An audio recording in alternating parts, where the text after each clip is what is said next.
العلی العظیم اعوذ باللہ السمیع العلیم من الشیطان الرجیم بسم اللہ الرحمن الرحیم الحمد للہ الذی لا يبلغ مدحته القائلون ولا يوصي نعماه العادون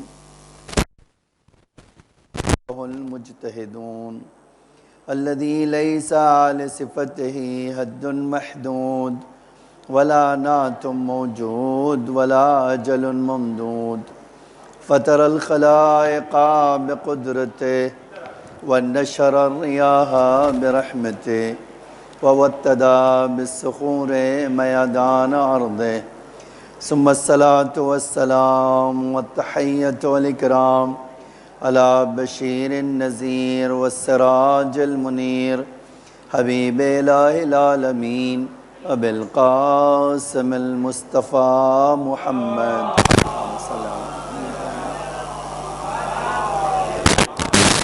وعلى آله الطيبين الطاهرين المعصومين المظلومين الغر الميامين لا سيما المعصومين بقية الله في الأرضين الحجة الثاني عشر الإمام المهدي المنتظر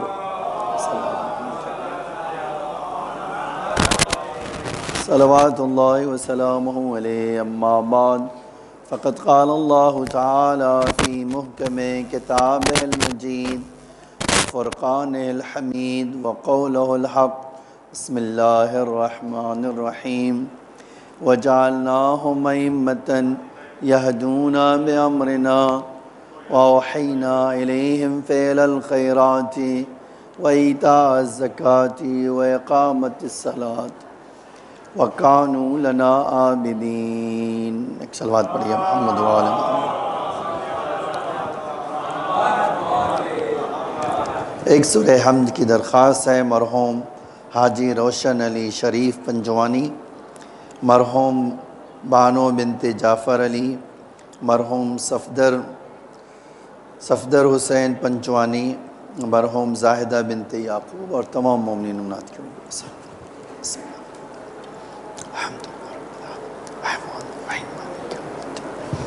إياك نعبد وإياك نستعين اهدنا الصراط المستقيم صراط الذين أنعمت عليهم غير المغضوب عليهم ولا الضالين. بسم الله الرحمن الرحيم.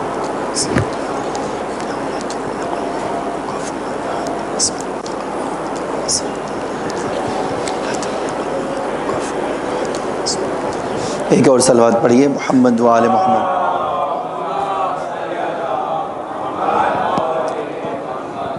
حضرات گرامی، ہماری جو گفتگو ہو رہی تھی اسی آیہ کریمہ کے ذیل میں سورہ انبیاء کی 73 نمبر کی، جس میں اللہ ارشاد فرماتا ہے وَجَعَلْنَاهُمْ أَئِمَّةً يَهْدُونَ بِأَمْرِنَا، ہم نے انہیں امام بنایا اور یہ ہمارے ہی حکم سے ہدایت کرتے ہیں. وَأَوْحَيْنَا إِلَيْهِمْ فِعْلَ الْخَيْرَاتِ، اور ہم نے انہیں خیر کی وحی کی. وَإِقَامَ الصَّلَاةِ وَإِيتَاءَ الزَّكَاةِ، ہم نے انہیں وحی کی نماز قائم کرو، ہم نے وحی کی کہ زکوٰۃ ادا کرو. وَكَانُوا لَنَا عَابِدِينَ، اور بے شک یہ ہمارے عبادت گزار بندے تھے. میں یہ مسلسل آپ کے سامنے عرض کر رہا ہوں کہ اہل بیت کی معرفت کیا ہے وہ جانیں، اہل بیت کی معرفت کیا ہے وہ پہچانیں، اور اسی طرح یہ بھی جانیں کہ اللہ نے اپنی معرفت کے لیے جن آیتوں کو رکھا ہے وہ کیا ہے، اور وہ میری اور آپ کی زندگی میں کتنا اللہ کی معرفت عطا کرتی ہے. دیکھیں، اگر آپ واقعاً تھوڑی سی دقت کریں تو خداوند عالم نے جو اس دنیا کا سسٹم رکھا ہے نا، ہر چیز جتنی ظرفیت رکھتی ہے، جتنی طاقت رکھتی ہے، جتنی گنجائش پائی جاتی ہے، اتنا ہی وہ اللہ کی معرفت عطا کرنے کی کوشش کرتی ہے۔ آج آپ جان لیجئے، ایک بچہ جو پیدا ہوتا ہے نا تو رو کر بھی وہ اللہ کی معرفت تمہیں بتا رہا ہوتا ہے، ٹھیک ہے؟ اسی طرح ایک بڑا آدمی جب ہوتا ہے، بزرگ ہوتا ہے، تو اپنی بزرگی سے وہ اللہ کی معرفت عطا کر رہا ہوتا ہے بغیر بات کیے ہوئے، ٹھیک ہے؟ تو ایک درخت ہے، وہ بھی اللہ کی معرفت ہمیں دے رہی ہے، ایک جانور ہے، وہ بھی اللہ کا پیغام ہمیں دے رہا ہے، اسی طرح ایک انسان ہے، وہ بھی۔ آج آپ دیکھیے قرآن کہتا ہے کہ ہم نے ماں باپ کو تمہارے لیے کیا قرار دیا؟ ہم نے تمہارے لیے تمہارے ماں باپ کو رحمت کا ذریعہ قرار دیا۔ آپ اور اسی کے ساتھ یہ بھی کہا کہ جب تمہیں ان ماں باپ سے رحمت اور محبت اور شفقت ملے، جو اللہ کی ربوبیت کی پہچان ہے، اللہ تعالیٰ کے مینٹین کرنے کی پہچان ہے، تو اس جو ہے والدین کی جو تمہاری پرورش کرتے ہیں، تمہیں پالتے ہیں، تمہیں بڑا کرتے ہیں، اس پالنے میں اللہ کی ربوبیت جھلکتی ہے۔ چونکہ ربوبیت جھلکتی ہے، اس لیے اب ان کا احترام اتنا ہے کہ وف نہیں کر سکتے۔ دیکھیے، یعنی جب الفاظ بدل کے کہہ دوں کہ اگر کسی انسان میں خدائی صفات کی ایک جھلک پائی جاتی ہو تو اس کا اتنا احترام ہوتا ہے کہ اس کے سامنے شانہ جھکانا واجب ہو جاتا ہے۔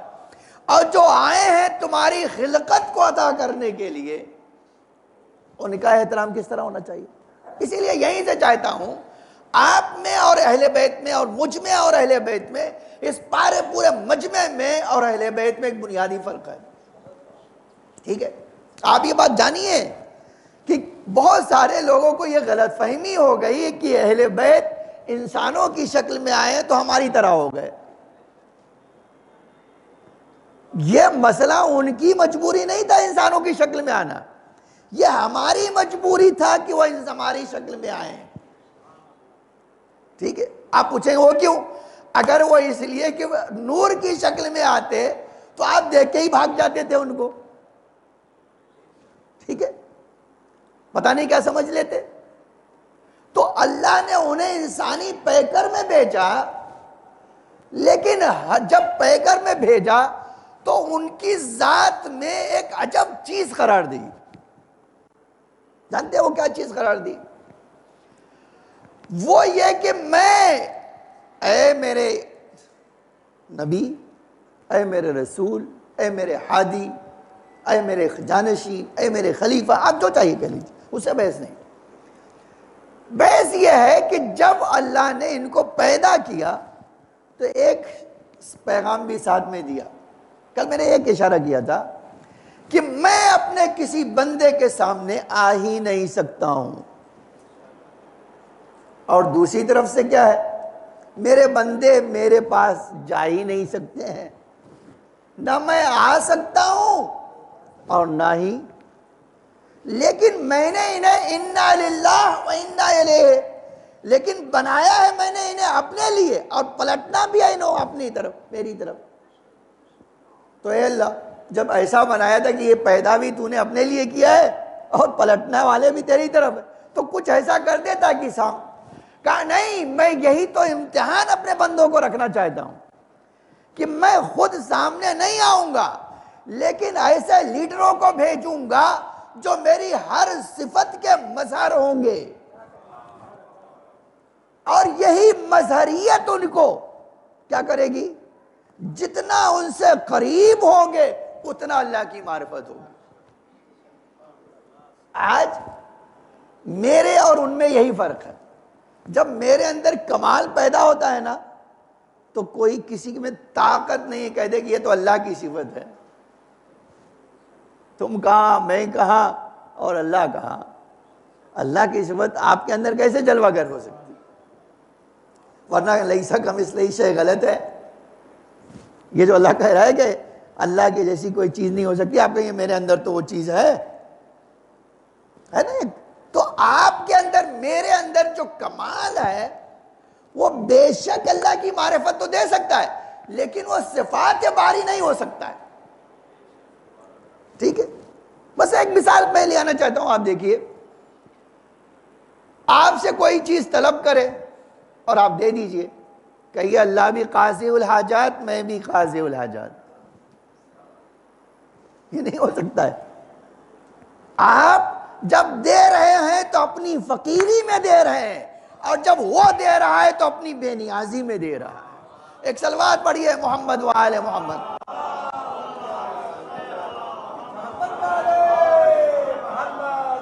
تو آپ اور میں کسی بھی صورت میں اللہ کی صفات کے مظہر نہیں ہو سکتے ہیں, لیکن اسی کے برخلاف وہ کیا ہے, ان میں اپنی کوئی صفت نہیں ہے.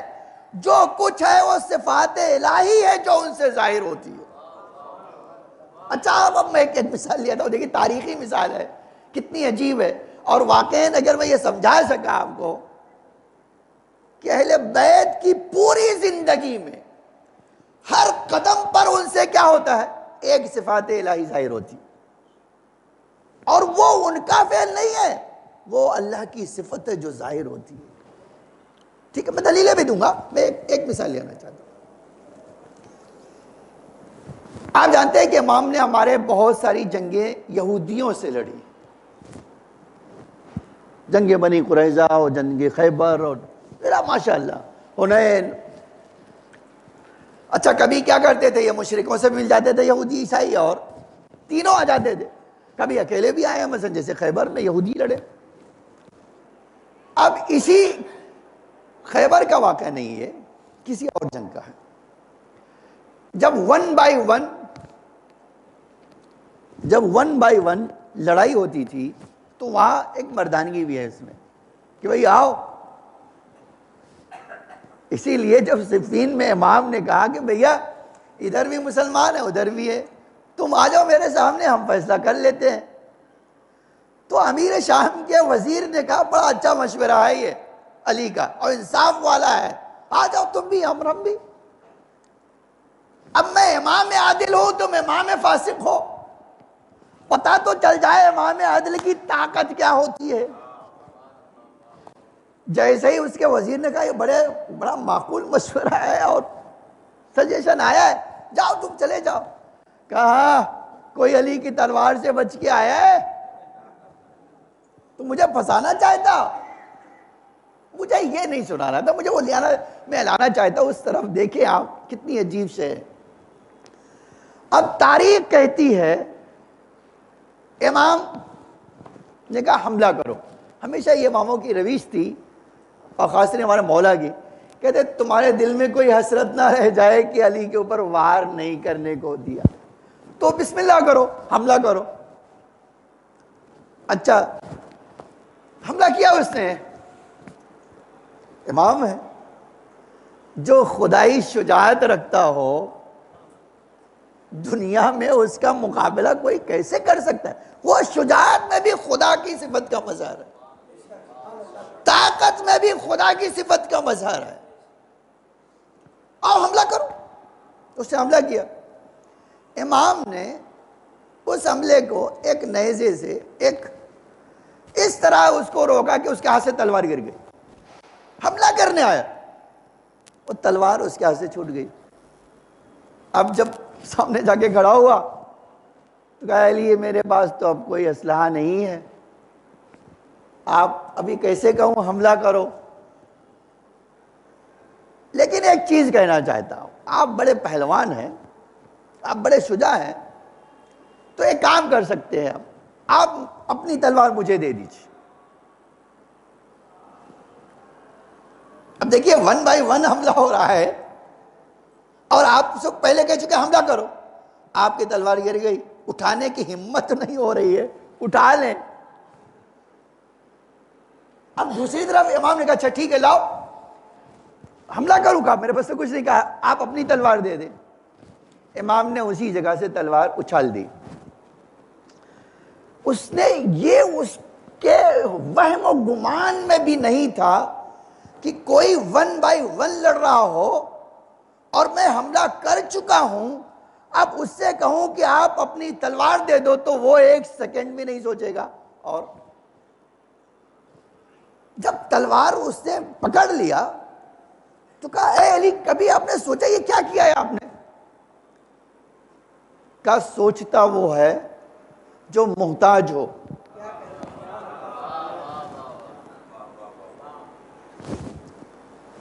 تو ایک بار حیرت زدہ ہو گیا کہ کیا مطلب؟ کہا دیکھو بہت سیدھی سی بات ہے، تم سوچتے ہو کہ میں اسلحے کی بنا پر تم پر قابو پاتا ہوں، میری آنکھوں میں اتنی طاقت ہے اگر تم دیکھ لوں تو زمین میں دھسا دوں تمہیں. میں اللہ کی صفت کا مظہر ہوں. کہا پھر دیا کیوں آپ نے؟ کہا میں خدا کی صفت کا مظہر ہوں، مانگنے والا جیسا بھی ہو خدا ریجیکٹ نہیں کرتا. خدا ریجیکٹ نہیں کرتا کسی کو، مانگ لو. تو میں نے یہ دے کر اپنی اس خدا کی صفت کا جلوہ دکھایا ہے. آپ سوچ سکتے ہیں یہ چیز کسی انسان میں، کسی نبی میں تصور کی جا سکتی ہے کیا؟ آج یہ واقعاً بڑے افسوس کی بات ہے، جس خدا نے تمام انبیاء میں ہر ایک کو کچھ کچھ دے کر بھیجا، اس خدا نے ہمارے اماموں کو سب کچھ دے کر بھیجا. اچھا اب ہم تو بیچارے ہیں ایک سب کچھ کا مطلب ہی نہیں سمجھ پاتے. ہم کیا سوچتے ہیں کہ سب کچھ کا مطلب ہماری جتنی عقل ہے اتنی، لیکن اے میرے بھائی آپ کی اور میری عقل بھی اتنی سی ہے، اس میں کچھ ہی آ سکتا ہے، سب کچھ تو آ بھی نہیں سکتا ہے. تو جب سب کچھ آ نہیں سکتا ہے تو پھر اسی لیے اب ایک جملہ کہنا چاہتا ہوں، آپ 2-3 آیتیں پڑھ کے سناتا ہوں. دیکھیے دلیل یہ ہے کہ ہر اہل بیت کی صفت خدا کی صفات کا جلوہ ہے. حتیٰ ان کی زندگی میں کوئی ایسی صفت ہے ہی نہیں جو خدائی صفت کو نہ بتاتی ہو. اسی لیے کہتے تھے اگر کسی کو اللہ کی معرفت چاہیے، میں نے 3 دن تک آپ کو لگاتار یہ سنایا حدیث، اگر کسی کو اللہ کی معرفت چاہیے تو اس کو اپنے وقت کے امام کو پہچاننا ہوگا. جتنا پہچانے گا اتنا ہی اللہ کی معرفت اس کو ملے گی. اب میں 1-2 دلیل آپ کو سناتا ہوں کہ کتنی یہ دلیل جو ہے قرآن نے کیوں کر دی. اب آپ ایک آیت بہت سنتے ہو، ما رمیت اذ رمیت ولکن اللہ رما. اے میرے حبیب یہ ہاتھ سے جو پتھر آپ پھینک رہے ہیں وہ ہاتھ آپ کا ہے، پھینکوا میں رہا ہوں. اس کا مطلب کیا ہے؟ یہ ہاتھ سے پتھر بھی نکلے گا تو صفات خدا کا جلوہ ہوگا، ہے نا؟ آپ اسی زبان کو دیکھ لیجئے، وما ينطق عن الهوى، وما ينطق عن الهوى، میرا حبیب اپنی خواہش سے بات نہیں کر سکتا ہے، اپنی خواہش سے بات نہیں کر سکتا. تو کیا خدا کے جواب دیا، وما ينطق عن الهوى ان هو الا وحی یوحی. یہ جب گفتگو کرتا ہے تو میں وہی کرتا ہوں تو ہی بات کرتا ہے. اب واقعاً کبھی سوچئے کہ ایک جملہ یہ کہنا چاہتا ہوں، اس کا مطلب کیا ہے کہ اگر کوئی اللہ کے رسول کو سلام کرتا تھا تو کہتے ٹھہرو اللہ وہی بھیج دے تو جواب دیتا ہوں. دیکھیے یہ آیت تو کیا کہتی ہے؟ آیت تو یہی کہہ رہی ہے نا. آیت کیا کہہ رہی ہے کہ میرا رسول اپنی خواہش سے کوئی بات نہیں کرتا، جو کچھ کرتا ہے وہ وہی پروردگار ہے نا. اب میں آپ سے ہی سوال کر لیتا ہوں، کسی نے آ کے سلام کیا، کیا رسول اللہ نے کبھی ایسا کیا کہ کہا ٹھہرو بھائی وہی آنے دو تو جواب دیتا ہوں؟ ایسا ہوا ہے کبھی؟ اچھا کسی نے کچھ مانگا تو اللہ کے رسول کہے ٹھہرو پہلے وہی آ جائے تب کچھ دیتا ہوں. اس کا مطلب کیا ہے؟ اس کا دیکھیے ایک بہت یہ آیت تو ہمیں کچھ سمجھانا چاہتی ہے نا. ہم سیرت پیغمبر میں دیکھتے ہیں کہ کبھی ایسا ہوا ہے کہ پیغمبر نے کہا ٹھیک ہے اللہ کی آیت نازل ہوگی تو کچھ جواب دوں گا، لیکن ایسا ہمیشہ تو نہیں ہوا، جب کوئی سوال کیا اس کا جواب فوراً مل گیا۔ تو یہ جواب ملنا کس بات کی دلیل ہے؟ ایک طرف سے اللہ کہہ رہا ہے کہ بھئی اب میری اپنی خواہش سے کوئی بات نہیں کرتا، تو اس کا مطلب کیا ہے؟ اس کا مطلب ہی ہے خدا نے اپنی ساری صفات کا مظہر ہی نہیں بتا دیا۔ اب یہ بول رہے ہیں تو وہی بلوا رہی ہے، کھڑے ہو رہے ہیں تو وہی کھڑا کروا رہی، سو رہے ہیں تو وہی سوا رہی ہے، اور اگر کسی کو بھگا رہے ہیں، دیکھیں یہ بھی تو ہے۔ اس کا مطلب ہی ہے کہ یہ نہیں بھگا رہے ہیں، خدا انہیں بھگوا رہا ہے، اور اگر کسی کا دروازہ بند کر رہا ہے تو یہ نہیں بند کروا رہے ہیں۔ یہی تو چیز تھی۔ اللہ کا رسول کہہ کے گیا کہ اسی شاید واقعی ایک دلیل اور اسی سلسلے کی ہو، وہ کیا ہے آپ سن لیجئے، یہ حدیث بڑی مشہور ہے یہاں، میری بیٹی کی رضا اللہ کی رضا۔ اچھا یہ کیسے ہوگا؟ آپ کبھی سوچتے ہیں کہ نہیں یہ تو اللہ کا رسول کہہ رہے میری بیٹی راضی اللہ راضی ہے نا، بہت سمپل جملہ، میری بیٹی ناراض اللہ ناراض۔ یہ اسی وقت ہو سکتا ہے جب بی کا ہر فعل صفات پروردگار کا مظہر ہو، اس کے بغیر ہو ہی نہیں سکتا ہے۔ تو جس خدا نے اتنا پاورفل ان کو بنایا، کہا اگر میری مرضی دیکھنا چاہتے ہو تو جاؤ دیکھو کہ تم سے زہرا راضی یا نہیں، ہے نا۔ اب یہی الٹا کے سوال کر سکتا ہوں، نماز پڑھا تو جا کے زہرا سے پوچھو نماز سے راضی یا نہیں، ہے نا۔ روزہ رکھا تو بیوی سے پوچھو آپ اس روزے سے راضی یا نہیں۔ ہر چیز کے لیے یہ سوال آئے گا، تو جب ہر چیز میں سوال آئے گا اور معیار کیا ہوگا؟ بی راضی تو قبول، اور ناراضی تو، اس کا مطلب یہ کہ آپ چاہے جتنی نماز پڑھ کے آئیں اور بیوی کہے گی نہیں میں راضی نہیں ہوں تمہاری سے، اس کا مطلب کیا ہے؟ اس کا مطلب ہے کہ اب تمہاری نماز ریجیکٹڈ ہے نا۔ یہ کیسے ہو سکتا ہے؟ جواب یہی ہے کہ خدا نے انہیں اپنی صفات کا مظہر بنایا، تو یہ راضی ہوں گے ہی اس وقت جب اللہ راضی ہوگا، یہ ناراض ہوں گے ہی اس وقت جب اللہ ناراض ہوگا۔ یہیں آ کر سارے انسانوں کو عقل حیران رہ جاتی ہے۔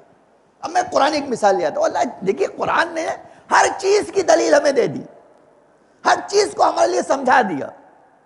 آپ اندازہ کیجئے کہ پورے قرآن میں جتنی طاقت کا اللہ نے ذکر کیا ہے اپنے نبیوں کے سلسلے میں، جتنی طاقت کا ذکر کیا ہے انہی میں سے ایک جناب موسیٰ ہے نا۔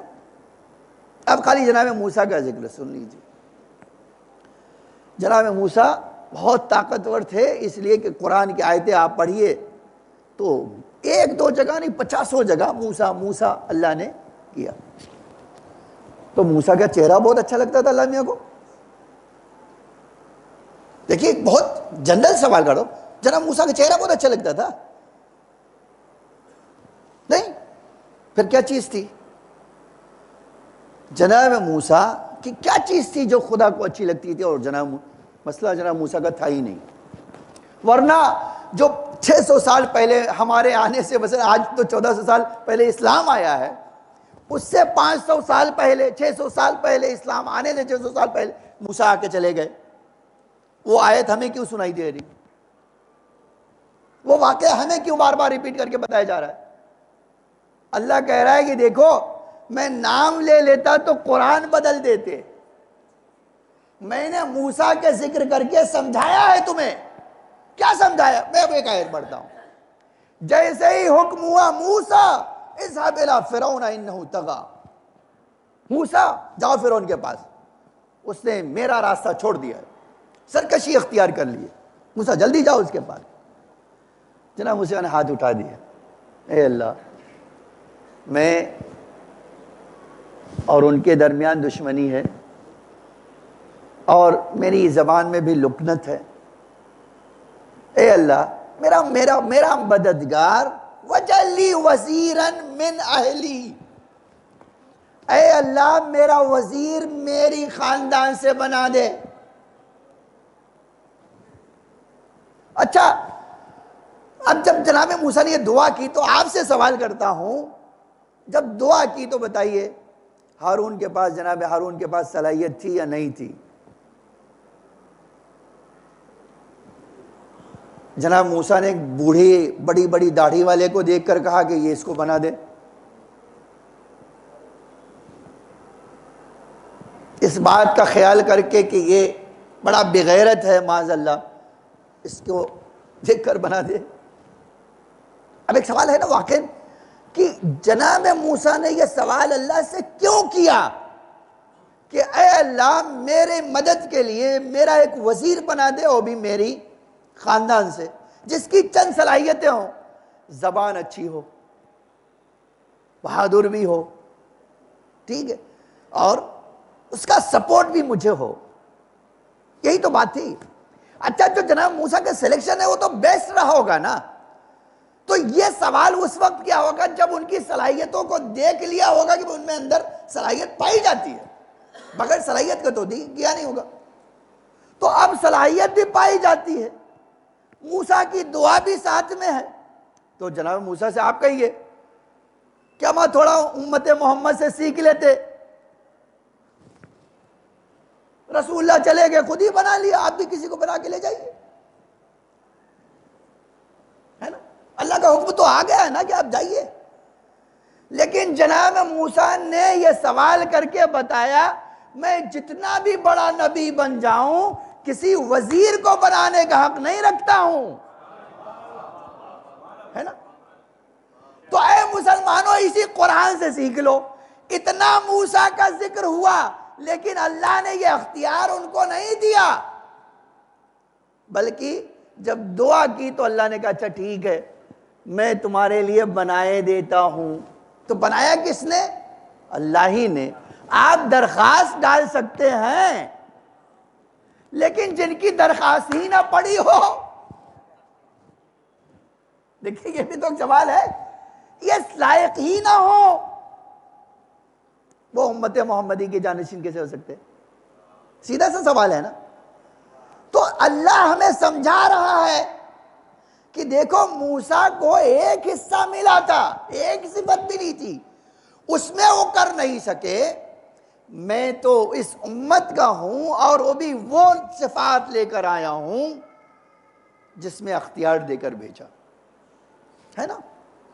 میں آنا چاہتا ہوں اس کی بات. تو ایک معیار اللہ نے ہمیں بتایا کہ خدا کی طرف سے انتظام ہے امت محمدی کے لیے کہ اب ایسے کو وزیر بنائے گا جو رسول کا جانشین ہو. اب میں آنا چاہتا ہوں, دیکھیے یہی ایک بات جان لیجئے, معرفت کے سلسلے میں ایک بڑی رکاوٹ جانتے کیا؟ شرک ہے. آپ اللہ کی معرفت پا ہی نہیں سکتے ہیں اگر آپ مشرک ہیں. اچھا مشرک بنتا کیسے؟ سیدھا سا جواب یہی ہے, یہ جو جناب موسیٰ نے کہا ہے نا, یہ ہمیں وہی بتانے کے لیے کہ اگر میں ہارون کو اپنی طرف سے بنا دوں تو یہ شرک ہوگا, خدا بنائے گا تو عین توحید ہوگا. ایک سلوات پڑھیے محمد وآل محمد.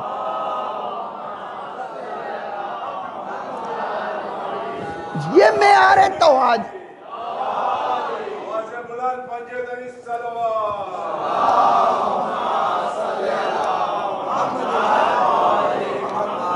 یہ توحید اور شرک کا معیار. اسی لیے آپ حدیثوں میں دیکھیے, جب کسی نے پوچھا مولا شرک کیا ہے تو عجب جملہ فرما دے, کہتے تم اپنے امام کو چھوڑ کر کسی کے پاس گئے یہی شرک ہے. تو آج جو لوگ شرک کر رہے ہیں وہ تو سب سے بڑے مشرک ہیں. کیوں؟ اس لیے کہ انہوں نے الہی نمائندے کو چھوڑ کر خود اپنا بنا لیے۔ اب اس کا مطلب یہ ہے کہ اللہ کی حکومت تو ادھر ہے اور آپ کدھر لے گئے ہو؟ ادھر لے گئے ہو۔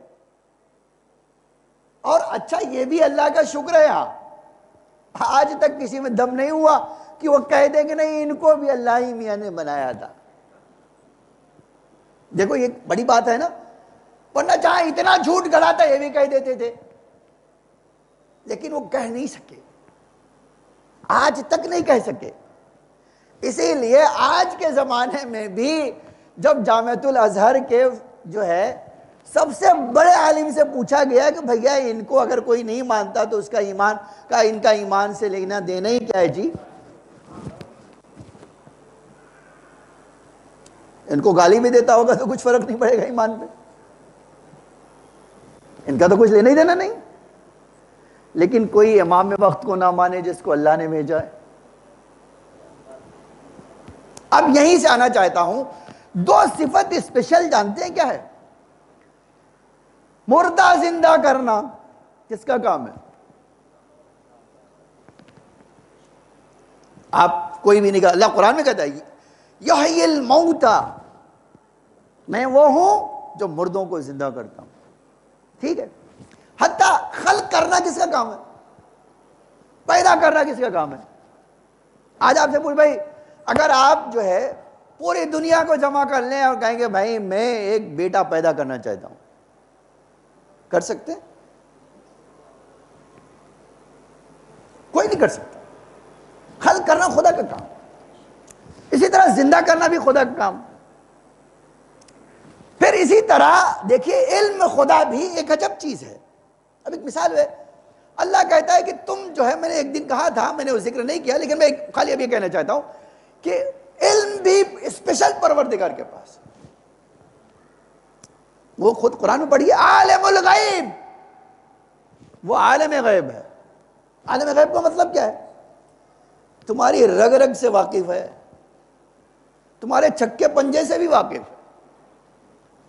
یہ انسان سوچتا ہے کہ اللہ سے چھپا لے جائیں گے، لیکن اللہ انسان کی سوچ پیدا ہوتی ہے اس سے پہلے۔ اور عجب شان یہ ہے، یہی چیز اللہ نے اپنے اماموں کو دی، ادھر تمہارے ذہن میں آیا، ادھر ان کو پتا چلا، اسی لیے کوئی چھپا نہیں سکا کوئی چیز ان سے۔ حتیٰ میں نے آج دیکھا ایک جگہ، یہ ابو حنیفہ کے دو شاگرد جو ہے 7ویں امام سے ملنے گئے قید خانے میں۔ اچھا یہ آئے تھے پلاننگ سے، کہتے تھے دیکھو ہم اتنے بڑے عالم ہیں، یہ اتنے بڑے، ذرا دیکھ کے آئے کہ بھائی قید میں کیا ہو رہا ہے۔ گئے تو تھوڑی دیر کے بعد وہ جیلر کا ایک بندہ آیا، اس نے امام سے کہا کہ میں جا رہا ہوں فلاں جگہ، اگر آپ کچھ کام ہے تو بتا دیجیے۔ امام نے کہا مجھے اللہ سے کام ہے بس، اور کسی بندے سے کوئی کام نہیں۔ جب جانے لگا تو امام نے کہا یہ ہمیں کہہ رہا ہے کام یہ ہے، آپ کو کچھ کام ہے تو بتائیے کل آئیں گے۔ اور ان کا کل ان کی میت اٹھے گی۔ اب دیکھو آئے ہم سے پوچھنے کے لیے کچھ کرنا ہو تو بتائیے، اور کل ان کی میت اٹھے گی۔ اب یہ دونوں تو ہکا پکا ہو گئے، اب ان کی آئے تھے کچھ پوچھنے کے لیے، لیکن جب ایک ایسی چیز امام نے کہی وہ دونوں اٹھ کے چلے گئے چپکے سے، کچھ کہے بغیر۔ اچھا اب انہوں نے سوچا کہ اب اس آدمی کے پیچھے ہم کیسے جائیں، ہم بڑے عالمی ہیں، بڑا چہرہ ہے، اگر جائیں گے تو یہ پوچھے گا کیوں ہمارے پیچھے پیچھے لگے ہو۔ تو ایک کام کرتے ہیں، ایک بندے کو کرائے پہ لیا، کہا صبح سے شام تک کل تک تم اس کے پیچھے رہنا، یہ پیسے لو، اس کو کسی بھی حال میں چھوڑنا نہیں۔ بولے ٹھیک ہے پیسے دو، پیسے دیے اور چلے گئے۔ وہ آدمی اب چلا گیا، اس کے پیچھے پیچھے یہ جا رہا ہے۔ وہ اپنے گھر میں گیا تو وہ مسجد کے دروازے آ کے، اس کا گھر مسجد کے سامنے تھا، وہ مسجد کے دروازے پہ بیٹھ گیا۔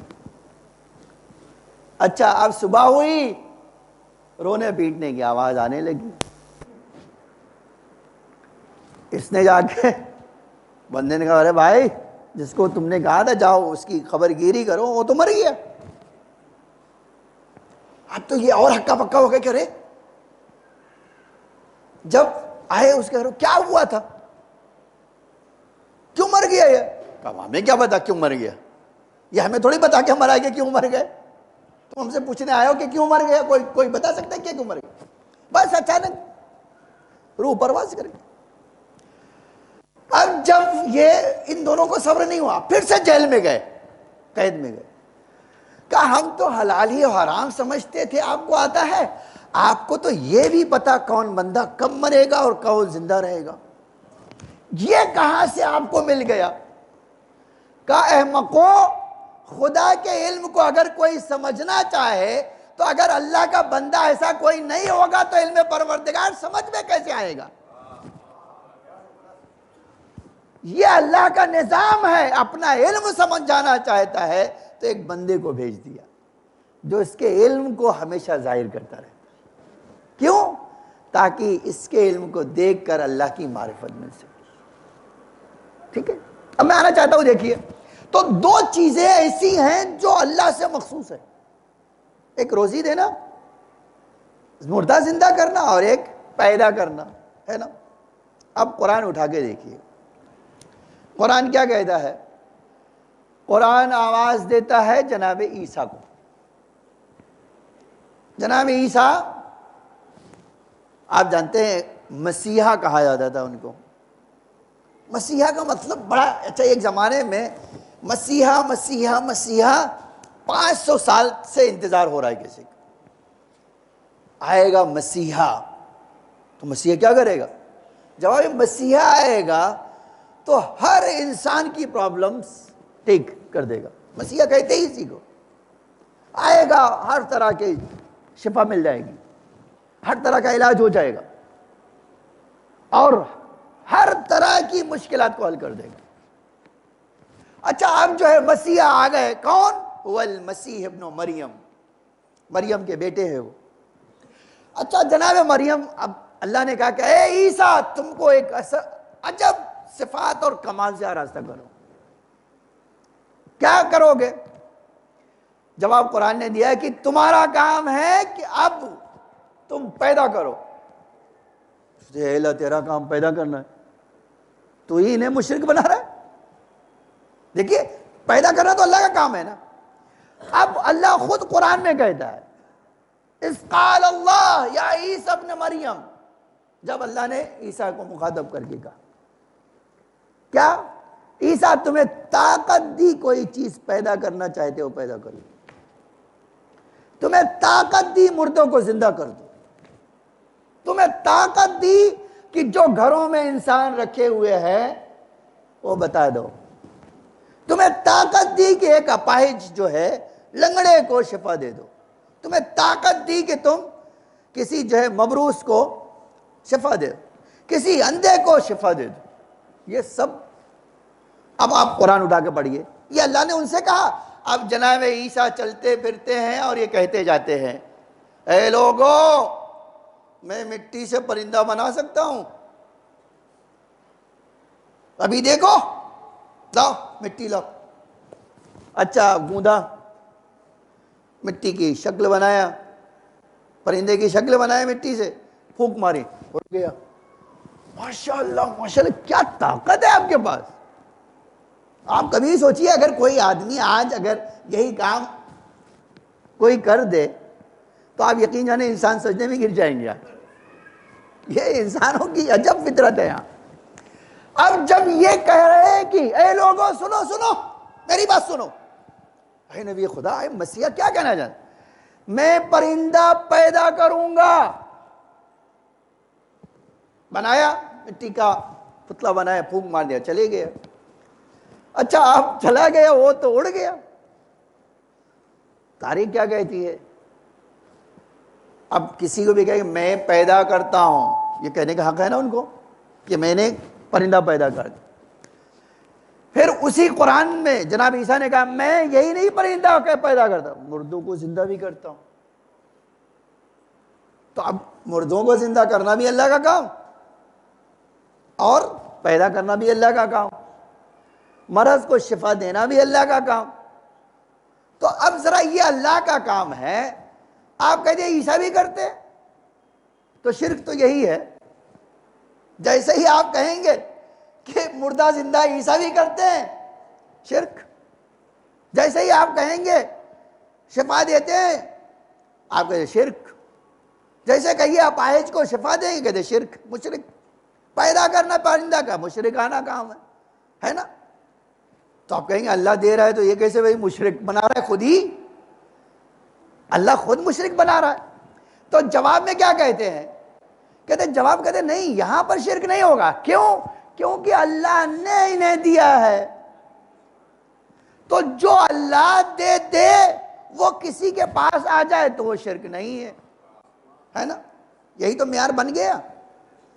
اب آپ دیکھیے کہ بھائی اللہ نے کس کو، جناب عیسیٰ کو کہا میں نے اجازت دی ہے نا؟ اور اب یہیں سے دوسری صفت چلے جائیے۔ اللہ نے عیسیٰ کو مردہ زندہ کرنے کی اجازت دی، علم غیب کی اجازت دی، شفا کی اجازت دی، تو اگر عیسیٰ شفا دے دے تو مشرک نہیں ہے۔ اچھا اب یہ ایک دوسرا سوال کر لیتا ہوں، آپ جائیے جناب عیسیٰ سے کہیے کہ دیکھیے وہ تو بہت کچھ دیتے تھے، مجھے بھی دے دیجئے، شفا دے دیجئے۔ تو آپ کہیں ارے ان سے مانگ لیا تو شرک ہو گیا۔ یہی تو ہے۔ اب اگر ان کا کام مردہ زندہ کرنا ہے، شفا دینا ہے، تو اب میں جاؤں جناب عیسیٰ سے کہوں جناب عیسیٰ دیکھو میں بیمار ہوں مجھے شفا دے دو، کہ تم شرک کر رہے ہو، اللہ سے مانگو شفا جی، ہے نا؟ تو آپ کو کیا کہنا ہے؟ آپ کو کہنا یہ شرک نہیں ہے۔ کیوں؟ اس لیے کہ اللہ کی اجازت سے ہے۔ تو اللہ کی اجازت سے اگر کوئی زندہ کرے تو شرک نہیں ہوتا۔ اللہ کی اجازت کے بغیر جو ہے اگر زندہ کرے تو شرک ہوتا ہے۔ یہی کہنا چاہتے ہو نا؟ اگر آپ کسی تو بس شرک میں تو ایک ہی لفظ آ گیا، اجازت اور بغیر اجازت۔ اب کوئی دنیا کی طاقت ہمیں بتائے کہ علی کی طاقت ہے کیا تو ہم اجازت بتائیں؟ دیکھیے اس کی پیچھے دلیل ہے۔ اس کے پیچھے دلیل کیا ہے؟ اللہ کا رسول کہہ کے گیا ہے جو کسی بھی نبی کے پاس تھا وہ علی کے پاس ہے۔ اس کا مطلب یہ ہے کہ اگر ایک صفت نبی لائے اور اللہ کی اجازت سے کر دے تو جس کے پاس ساری صفات ہو، ہے نا؟ اسی لیے آپ دیکھیں اللہ کی شان کتنی عجب تھی۔ جو امام کے چاہنے والے تھے نا، خدا نے ان کے ساتھ بھی ایسا کیا۔ میں حیران ہو جاتا ہوں یہ اس طرح کی روایتیں پڑھ کے۔ جانتے ہیں جناب میثم تمار، ان کا نام سالم تھا پہلے، ان کا نام پہلے ان کے ماں باپ نے سالم رکھا۔ اچھا اب یہ کوفے میں امام کے ہاتھوں میں مسلمان ہوئے، اور تاریخ کہتی تھی یہ غلام تھے۔ امام نے انہیں خریدا اور آزاد کیا۔ جب آزاد کیا تو پوچھا امام نے، جیسے پوچھا کیا نام ہے؟ کہا سالم۔ کہا نہیں کوئی سالم عالم نہیں۔ اچھا غلام کو ابھی آزاد کیا ہے، کیا نام ہے تمہارا؟ کہا سالم۔ کہ نہیں سالم نہیں، وہ نام یاد کرو جو تمہارے باپ نے رکھا۔ تو اس نے کہا کہ مجھے بھی وہ نام بھول گیا، آپ پوچھ رہے تمہارے باپ نے رکھا تھا وہ بتاؤ۔ کہا تمہارا نام تمہارے باپ نے میثم رکھا تھا۔ آپ کبھی سوچئے اللہ کی شان واقعی کیسی ہے۔ ان کو امام بناؤں گا جو میری طرح علم کے وارث ہوں گے۔ اب جیسے ہی امام نے کہا، اچھا دیکھیے کبھی کبھی انسان کو کچھ یاد بھول جاتا ہے۔ جیسے امام نے کہا تمہارے باپ نے نام میثم رکھا تھا، اب آج سے میثم ہو تم۔ وہ رونے لگے، کہتے ہیں میرے آقا مجھے آپ نے وہ بات یاد دلا دی جو مجھے ایک دم بچپن کی ہے۔ میرے باپ کہا ٹھیک ہے اب تمہارا نام آج سے وہی۔ اب وہ آدمی جو غلامی سے آزادی ملی ہے نا، کہتا مولا آج سے اب غلام بن کے رہوں گا آپ کا۔ کہتا میں تو آزاد کرنے کے لیے آیا ہوں، تمہیں آزاد کر رہا ہوں، تم کہہ رہے غلام۔ کہ مولا اس طرح اس در کی غلامی وہ ہے جو ہر انسان کی آزادی سے بڑھ کر ہے۔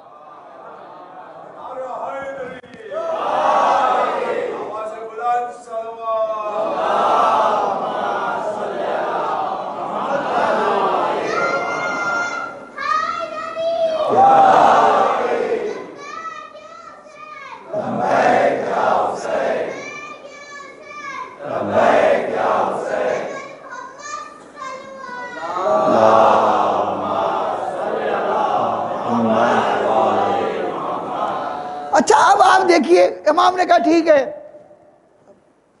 اب تم کہہ رہے ہو ایمان لے آئے ہو، رہو ہمارے وہاں رہو۔ کہا مولا کچھ کاروبار کر لوں گا، کر لو۔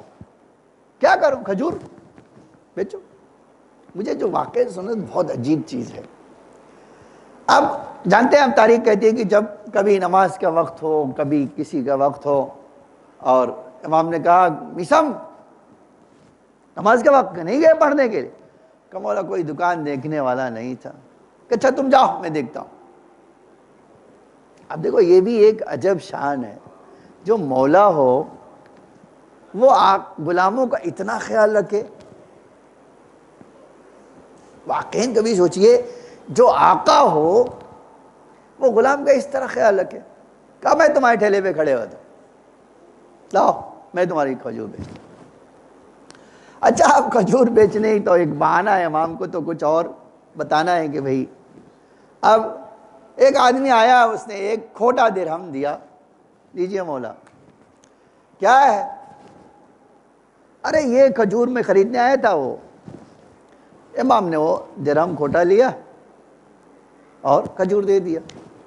میشم سے کہا یہ کھجور پیسے الگ رکھنا، یہ پیسے الگ رکھنا، ٹھیک ہے۔ تھوڑی دیر کے بعد امام چلے گئے۔ اب میشم کھجور ٹھیلے پہ کھڑے ہوئے، وہ آدمی آیا تمہاری کھجور بہت کڑوی ہے۔ کہا امام نے اسی لیے پیسہ یہاں رکھوایا تھا، تمہارا پیسہ بھی بہت کڑوا ہے۔ اس کے بعد مجھے یہ جو جملہ سنانا تھا، دیکھو کتنی عجیب بات۔ اب میسم کے دل میں تو بے چینی ہو گئی نا کہ بھئی یہ امام کو پہلے سے پتا ہے کہ وہ پیسے ادھر رکھو، وہ آ رہا ہے بھی واپس۔ اچھا جب آیا دے دیا، پیسہ اٹھائے، لاؤ کھجور لے آؤ۔ اب تو چک چکے ہیں، لیکن ان کی شرافت یہ ہے کہ نہیں لے جاؤ۔ اب پوچھا کہ مولا آپ نے ایسا کیوں کیا؟ جانتے کیا جواب دیا؟ کہ جو علی کی محبت رکھتا ہو اللہ اس کے مال کی بھی حفاظت کرتا ہے۔ عجب ہے شان۔ کہا تم واقعی علی سے محبت کرتے ہو نا، تو اللہ کا انتظام یہ ہے کہ تمہیں ہر نقصان سے بچائے، اور اس دنیا کا نقصان سے بڑھ کر وہ آخرت والا نقصان ہے۔ وہاں کہتے تھے کوئی علی کا چاہنے والا ہو یہ نہیں ہو سکتا ہے کہ وہ جہنم میں چلا جائے۔ کیوں؟ اس لیے کہ اللہ نے اپنی صفات کا انہیں مظہر بنایا ہے۔ آپ یقین جانیں تو یہ جو مردے کا اور یہ شفا دینے کا اس کا ذکر ہے قرآن میں جناب عیسیٰ کے لیے، وہ صرف اللہ وہ جناب عیسیٰ کو ہمیں نہیں بتانا چاہ رہا تھا، بتانا چاہتا تھا ایک ایک نبیوں کو جو جیا ہے میں آل محمد کو اکٹھا دوں گا، اور اسی لیے ان کے امام کی معرفت میری امامت میرے خدائی کی معرفت ہوگی۔ آج یقین جان لے اگر کسی کو مکمل معرفت چاہیے نا تو اس کا ایک ہی راستہ ہے، کو پہچان۔ آپ جان لیجئے جتنے اینگل آپ خدا کے صفات نام جانتے سنتے ہیں نا، اتنا اینگل آپ کو مل جائے گا۔ آپ ان کے لفظ میں، ان کی زبان میں، ان کی چیزوں میں، ہر چیز میں ایک خدا کے صفت کا جلوہ نظر آئے گا۔ اسی لیے تو ہم دیکھتے ہیں، کربلا میں بھی دیکھتے ہیں، امام حسین آئے تو میں ہمیشہ یہ کہتا ہوں آپ بھی کبھی سوچو کہ جتنے لوگ تھے، پیسہ تھا تو اب امام کو چاہیے تھا بھائی یہ دشمنوں درمیان گھر گئے تو یہ پیسے بچا کے رکھے، ہے نا، جو مانگتا ہے سب کو دیتے تھے۔ اسی کربلا میں کسی کو یہ پیسہ، ہاں ٹھیک ہے قرضہ یہ جا دیا ادا کر دو، اس کو ہاں ٹھیک ہے کہ مولا آپ یہاں، فرمایا میں اللہ کی صفت کا مظہر ہوں، میرا کام دینا ہے۔ اور یہی وجہ ہے جب امام حملہ کرتے تھے، میں نے روایت میں جملہ دیکھا، جب حملہ کرتے تھے تو سامنے آ گیا کہتے بھاگ بھاگ، پھر وہ تلوار لے کے کہہ رہو بھاگ، یہ وہ دشمن ہے جس نے آپ کے علی اکبر پر تیر چلایا۔ تو کتنی عجیب بات نہیں؟ واقعاً کبھی سوچئے، ایسے دشمن کو دیکھ کر بھی کرے جا بھاگ جاؤ۔ کیوں؟ اس لیے کہ دیکھ رہے ہیں کہ اس کی موت ہے یا نہیں ہے، تو وار کرنا، زندگی ہے تو چھوڑ دینا۔ کتنی طاقت چاہیے۔ آج میں کہتا ہوں اللہ کی صفت کتنی عجیب ہے، نہیں؟ اگر کوئی بدماش سے بدماش بھی ہے، موت کا وقت لکھ دیا ہے تو ہی موت دینا، نہیں تو نہیں دینا۔ نہیں، اللہ نے ان کو صفت کا مظہر بنا، وہی کام کرتے ہوئے نظر۔ آپ اسی لیے کبھی سوچئے، یہ مقتل کا جملہ ہے۔ حسین ابن نمیر مدینے آیا اور اتنا پیاسا تھا کہ گھوڑے سے گر پڑا زمین پر، اور منہ بند نہیں کر سکتا تھا پیاس کی شدت سے۔ چوتھے امام ہاتھ میں کوزہ لے کر اس ملعون کے سامنے گئے، تو کہا پانی پی لو، اس کا ہاتھ کانپتا تھا۔ امام نے اپنے ہاتھ سے وہ کوزہ اس کے منہ میں لگا دیا، اس کے باوجود وہ جلدی میں پی نہیں پا رہا۔ امام نے کہا کوئی جلدی نہیں، پی لو آرام سے، میں پلا دیتا۔ پلا دیا۔ جب پی لیا، جان آئی، اس نے عجب جملہ کہا کہ کیا آپ اگر مجھے پہچانتے تو ہرگز پانی نہیں پلاتے؟ امام نے کہا نہیں، بالکل تمہیں پہچانتے۔ کہا کون ہوں میں؟ کہا تم حسین ابن نمیر ہو، میرا بھائی کا قاتل۔ کہا پھر آپ نے پانی کیوں پلایا؟ کہا ہم اللہ کی صفات کے مظہر ہیں، ہمارے اندر اللہ کی صفت جلوہ گر، ہمیں کسی سے انتقام لینے کے لیے نہیں بھیجا گیا، ہم تو اللہ کی رحمت کا جلوہ بھی ہے نا۔ تمہارے جرم کی سزا تمہیں ضرور ملے گی، لیکن اس وقت میں اللہ کی رحمت کا پیکر ہوں، تو تمہارے جیسے انسان کو، ذلیل انسانوں کو بھی پانی پلا دیں۔ آپ دیکھو بخشش کی بات، دیکھو یزید نے پوچھ لیا میرے گناہوں کی معافی ہو سکتی؟ ہاں ہاں ہو سکتی، جو امام ہے وہ بتائے کیا ہو سکتی؟ کہا نماز غفیلہ پڑھو۔ جناب زینب نے پوچھا بیٹا، کہے پھوپھی اماں ہم اللہ کی صفت کو جانتے ہیں، ہماری صفت ہی اللہ کی ہے، یہ ہرگز وہ 2 رکعت نماز نہیں پڑھ سکے گا، بتانا ہمارا کام ہے، یہ بھی بتائے دیتے، یہ ہرگز نہیں پڑھ سکے گا۔ آپ دیکھو وہ یزید جس نے وہ ستم ڈھایا ہے، اسی لیے اللہ کہتا ہے ان کو پہچان لو، مجھے پہچان لیا ہے تم نے۔ عزیزان گرامی، اہل بیت کو سمجھیں۔ آج یہ بہت احمق لوگ بات کرتے ہیں کہ ایسا کریں گے تو شرک ہو جائے گا۔ تم نے اہل بیت کو جانا کتنا ہے؟ جو خدا ان کو ہر صفت میں مظہر بنا رہا ہے، اب اسی اللہ سے آپ کہہ رہے، امام سے کہے مولا مجھے یہ چیز دے دو، جس کو کائنات عالم ملکوت دے دیا، اتنی چھوٹی سی چیز کے لیے آپ کہہ رہے ہو کہ اللہ نے ان کو پاور نہیں دیا؟ ان کے پاس تو وہ پاور جو تمہاری سوچ سے بھی بڑھ کے ہے۔ لیکن عزیزان گرامی، اہل بیت کو ہمیشہ کسی نے پہچانا نہیں، نہ دوست نے نہ دشمن نے، ورنہ اگر پہچانتے ہوتے تو کبھی آپ سوچئے کہ اہل بیت کتنا جانتے تھے، واقعی میں کتنا جانتے تھے۔ یہودی اپنی بیٹی کو لایا، میری بیٹی اپاہج ہے، چل پھر نہیں سکتی، اٹھ بیٹھ نہیں سکتی، بول نہیں سکتی، امام علی کے پاس لائے گئے بچی کو، امام نے کہا جاؤ میرے حسین کو بلا دو۔ دیکھو کتنا عجب انتظام تھا، واقعی میرے حسین کو بلا دو۔ مولا تو 5 سال کے بھی نہیں تھے اس وقت، بلائے۔ کہا ایک پانی کے لگن لاؤ، برتن میں پانی لاؤ، پانی لا دیے گئے۔ کہا بیٹا حسین اس پانی میں ہاتھ ڈال دے، یہ پانی میں ہاتھ ڈال دے۔ امام نے ڈال دیا۔ امام نے اس یہودی سے کہا جاؤ اس بچی کو یہ پانی پلاؤ، اس کی زبان بھی کھل جائے گی، اس کا وجود بھی صحیح سالم ہو جائے گا۔ کیسا انتظام تھا، نہیں؟ اب آج جب یہی پانی لے گیا یہودی، اپنی بچی کو نہلایا، امام نے کہا نہلا دو گے وہ ایک دم صحیح ہو جائے گی، کل اس کو آج چل نہیں سکتی ہے، اٹھ نہیں سکتی ہے، کل ہاتھ پکڑ کے لے آؤ گے اس کو میرے پاس۔ دوسرے دن اس بچی کا یہ یہودی ہاتھ پکڑ کے لایا، مولا آپ کے بیٹے حسین نے اس کو زندگی دی ہے، اے میرے آقا اب آپ نے یہ زندگی دی ہے تو اس کو مسلمان بھی بنا دو، اس کو مومن بھی بنا دو۔ وہ ٹھیک ہے۔ وہ بچی امام کے گھر میں پہلے ہی بڑی جوان ہوئی، امام نے کہا لے جاؤ اس کی شادی کر دو، جس کو اہل بیت نے پالا ہو۔ تاریخ کہتی ہے جب شام میں گئی تو دھوم تھی اس کی، اور اس ملعون کا پیغام آیا یزید کا، شادی ہو گئی۔ جب اسی اسیری کے زمانے میں کسی کنیز نے آ کر کہا ملکہ ہمارے قید میں ایسے قیدی آئے ہیں جن کے چہرے اتنے نورانی ہیں، جو اتنے مقدس ہیں کہ وہ رات کو بیٹھتے ہیں تو کسی اندھیرے کی گنجائش نہیں ہوتی، ان کا نور پوری جگہ کو منور کیے ہوئے، لیکن بی بی ایک ایسی مصیبت میں ہے، نہ ان کے سروں پہ چادریں ہیں اور نہ ہی ان کے کوئی پرسان حال ہے۔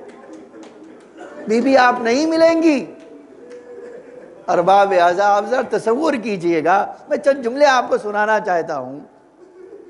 تاریخ کہتی ہے اس نے کہا کیا کہہ رہی ہو، آج تک تو ہمارے قید خانے میں کوئی ایسا نہیں آیا۔ کہا آپ ملنا چاہتی ہے تو جا کے اسے یزید کو پیغام ملا، میں اپنے قیدیوں سے ملنا چاہتی ہوں۔ کہا جاؤ، لاؤ لشکر کے لے کے جاؤ، کنیزوں کو لے جانا، کرسی لے جائے، یہ لے جاؤ اور جاؤ ملو۔ ارباب اعضاء، عجب جملہ ہے روایت کا، یہ صبح ہوئی، کنیزوں کو لیا، اور اس حد تک بھی روایت میں ہے کہ کنیزیں کوئی اس کا کپڑا اٹھائے ہوئے چل رہی تھی، کوئی کرسی، اور قید خانے کا دروازہ کھولا، کرسی رکھ دی گئی، یہ بیٹھی۔ جب بیٹھی تو اس کو احساس ہوا، اس نے ایک جملہ کہا بی بی آپ کی قید دیکھ کر بڑا دل دھڑک رہا ہے، پتہ نہیں آپ کون سی قیدی ہے کہ جن کو دیکھا میرا دل بہت بے چین ہے۔ اب میں ایک جملہ پوچھنا چاہتی ہوں، بتائیے آپ کس شہر کے قیدی ہیں؟ آج روایت کہتی ہے جناب زینب کو اتنی شرم آئی، بی بی نے یہ نہیں کہا کہ ہم مدینہ رسول سے ہیں، فرمایا ہم مدینے سے ہیں۔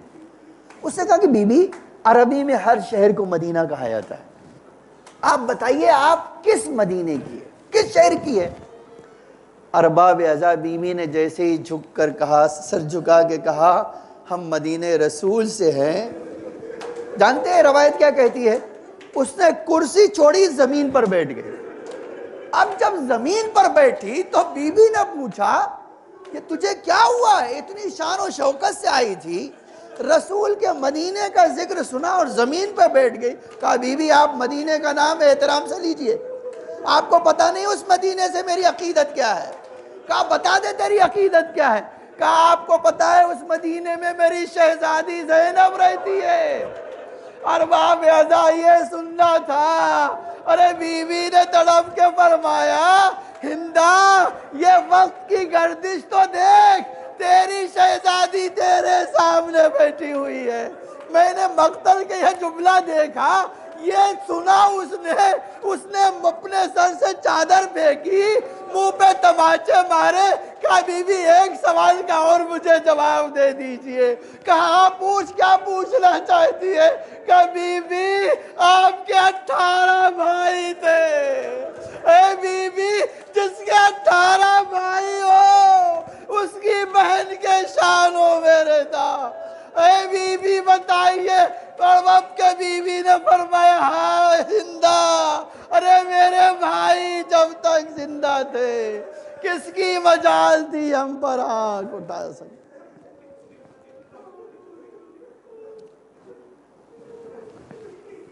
الا لعنت اللہ علی القوم الظالمین، سیعلم الذین ظلموا ای منقلب ینقلبون۔ الہی بحق زہرا و ابیہا و بعلہا و بنیہا وسر المستودع فیہا بعدد ما حاط بہ علمک، اے اللہ ہم سب کو مولا کے عزاداروں میں قرار فرما۔ اے اللہ وارث زہرا کے ظہور میں تعجیل فرما۔ اے میرے معمون ہم حاجت مند ہیں، بی بی کے صدقے میں ہماری حاجتوں کو قبول فرما۔ اے میرے معمون ہمارے ڈھیر سارے گناہوں کو معاف فرما، ہمارے مختصر سے اعمال کو قبول فرما۔ اے میرے معمود مومنین جہاں بھی ہوں ان کی جان و مال عزت آبرو کی حفاظت فرما۔ اے اللہ تجھے محمد اور آل محمد کا واسطہ ہمارے بیماروں کو شفاء عاجل و کامل عطا فرما، ہماری اموات پر اپنی رحمت و مغفرت نازل فرما، ان کے درجات کو بلند سے بلندتر فرما۔ اے میرے معبود تجھے محمد اور آل محمد کا واسطہ ہمیں نور آل محمد، محبت آل محمد اور آخرت میں شفاعت آل محمد نصیب فرما۔ اے اللہ اسلام و شیعت کا پرچم سر بلند فرما، کفر و نفاق کا پرچم سر نگوں فرما۔ اے اللہ زائرین کی حفاظت فرما، ہم سب کو حج و زیارت کی توفیق عطا فرما۔ ربنا تقبل منا، ایک سورہ حمد کی درخواست ہے ان تمام مومنین و مومنات کے لیے، اور خاص طور سے مرحوم روشن علی شریف پنجوانی، مریم بائی بنت جعفر علی، مرحوم صفدر حسین پنجوانی اور مرحومہ زاہدہ بنت یعقوب اور تمام